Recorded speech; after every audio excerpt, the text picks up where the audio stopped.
Ang unang napun ako ay hindi pa tapos yung sinasabi nilang bank houses.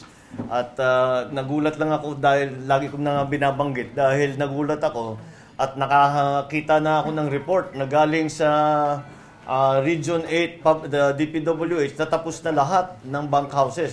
Tayo, nakita naman ninyo, hindi pa tapos yung iba. Pangalawa, ang isa pa sa inaalala ko ay masyado yatang mabagal ang pag-turnover ng mga tapos na bank houses doon sa mga family na homeless. In my calculations, mga 20% pa lamang sa total ang nailipat. At nakita natin yung ibang mga naglilinis na para sila ipapasok bukas. So this, and then although masasabi rin natin in fairness to the Department of Public Works, yung mga repair at saka yung mga upgrade na binanggit ni Secretary Singson ay nakikitang-kita naman natin. Dahil alam ko rin dahil nakita ko yung mga bunk house noon. At nakita ko yung ano yung itsura nila ngayon na yung mga karamihan ng mga exposed wiring ay inayos na nila. Yung mga dingding, imbis na isang plywood lang na gano'n, ginawa talaga nilang wall. Tapos, yung binuksan nga nila yung mga ibang unit para yung dalawang unit maging isa para sa mga malalaking pamilya.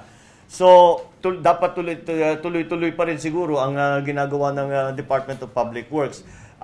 Siguro sabi nila, yung mga engineer doon sa iba't ibang bank house project na nakausap ko, ay sabi nila by the end of the month, they're hoping na by the end of the month matapos na lahat ang mga bank house na ginagawa at saka up to specifications na.